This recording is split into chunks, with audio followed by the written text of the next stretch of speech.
The Gospel according to John.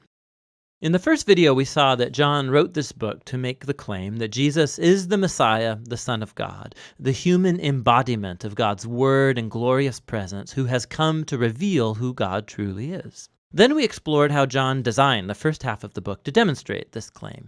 Jesus performed miraculous signs and made huge claims about himself, that he is the reality to which Israel's entire history points. And this all generates controversy, however, and the Jewish leaders confront Jesus for all these claims, and it culminated with Jesus laying down his life for his friend Lazarus. By going near Jerusalem to raise him from the dead, Jesus sealed his fate.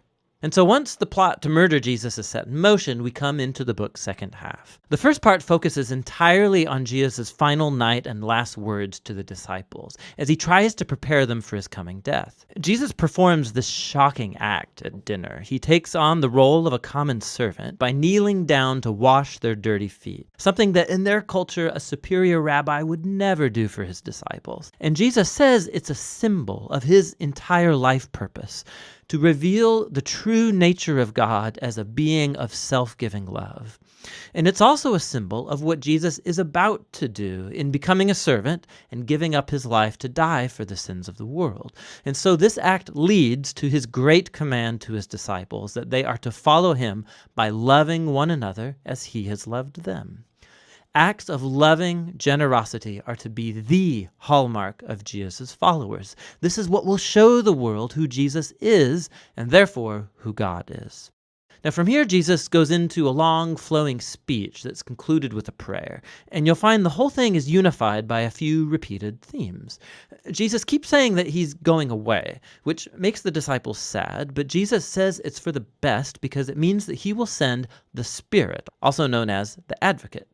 As a human, Jesus can only be in one place at a time, but the Spirit can be Jesus' divine personal presence in any place at any time.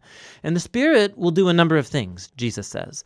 So remember, for John, the unique deity of the one God consists of that loving, unified relationship between the Father and the Son.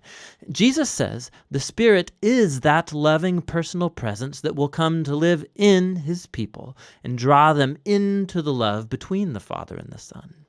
And so, Jesus says, his disciples are the ones who abide or remain in that divine love, the way that branches are connected to a vine. He's describing here how the personal love of God can permeate a person's life, healing, transforming, and making them new.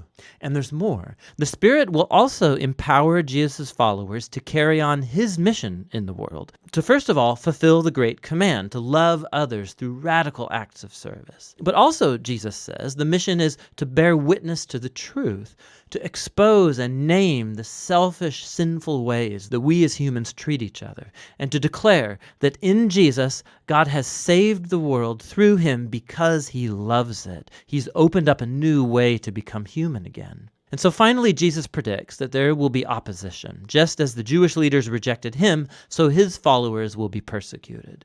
But he tells them not to be afraid because he has already conquered or gained victory over the world. Now, what does Jesus mean by victory here? He doesn't say. But it leads us into the final section of the book where John shows us what victory looks like Jesus style. The Jewish leaders send soldiers to Jesus and his disciples to arrest him. And when the soldiers ask which one Jesus is, he declares, "I am," and they fall backward. Now this is brilliant on John's part. These words are the culmination of 2 sets of 7 instances where Jesus has used that very phrase. And it all highlights one of John's core claims about Jesus. The words "I am," or in Greek ego eimi, they're the Greek translation of the Hebrew personal covenant name of God that was revealed to Moses back in Exodus chapter 3. It was also repeated many times in Isaiah. And John has strategically placed 7 moments in his story where Jesus says, "I am," followed by some astounding claim. I am the bread of life. I am the light of the world, the gate for the sheep, the good shepherd, the resurrection, the way, the truth, and the life, the true vine. And John's also designed 7 other stories that have key moments where Jesus says simply, "I am," echoing this divine name. And so here, this occurrence as Jesus is arrested, it's the ironic climax of all of them, because Jesus reveals his divine name and power and victory precisely at the moment that he gives up his life. After this, Jesus is put on trial for his exalted claims to be the Son of God and the King of Israel, first before the high priest and then before the Roman governor Pilate, who has to take seriously anyone who's charged with claiming to be the King of Israel. And Jesus tells Pilate that my kingdom is not from this world, meaning that he is a king and that his kingdom is for this world, but it's radically different value system, its redefinition of power and greatness. None of this is derived from this world. Rather, they are defined by God's character that Jesus has revealed through his upside-down kingdom, which is epitomized by the cross. It's the place where the world's true king conquers sin and evil by letting it conquer him. And Jesus gains victory over the world through an act of self-giving love. After this, Jesus' body is placed in a tomb that is then sealed. And on the first day of the week, Mary and then later the other disciples discover that the tomb is strangely open and then empty. And then Mary, all of a sudden, she meets Jesus. He's alive from the dead. Now, the resurrection of Jesus connects back to another pattern of sevens in John's gospel. So all the way back at the wedding party in Cana, when Jesus turned the water into wine, John told us that that was Jesus' first sign. And he also identified the second sign, the healing of the sick boy in chapter 4. But after this, John just lets you keep count. And if you have, you'll have noticed that the sixth sign was the raising of Lazarus from the tomb, which Jesus performed at the cost of his own life. And so that, and all of the signs, they point forward to this seventh and greatest sign at the culmination of the story, Jesus' own resurrection from the dead. It vindicates Jesus' claim to be the Son of God, the author of all life, whose love has conquered death itself. After the empty tomb, Jesus then meets up with all the disciples, and he commissions them by sending the Spirit as he promised, so that his mission from the Father can now be carried on through them. After this, the book concludes with an epilogue that explores the ongoing mission of Jesus' disciples in the world. So a number of them are fishing, and they're not catching anything. And so Jesus appears to them on the shore. They don't recognize him, though.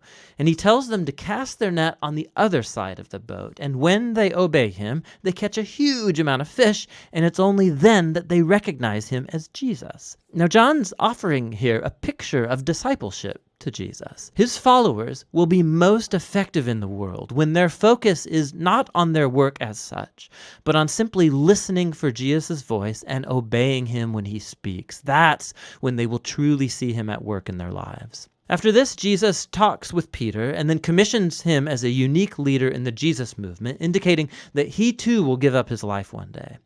But in contrast to Peter, the last moments of the story focus on the author of this gospel, the disciple whom Jesus loved. And unlike Peter, his job was not to lead the Jesus movement, but rather to spend his long life bearing witness to Jesus so that others might believe in him. And that's actually what he's done right here by authoring this amazing story about Jesus, the Messiah, the Son of God. And that's what the Gospel of John is all about.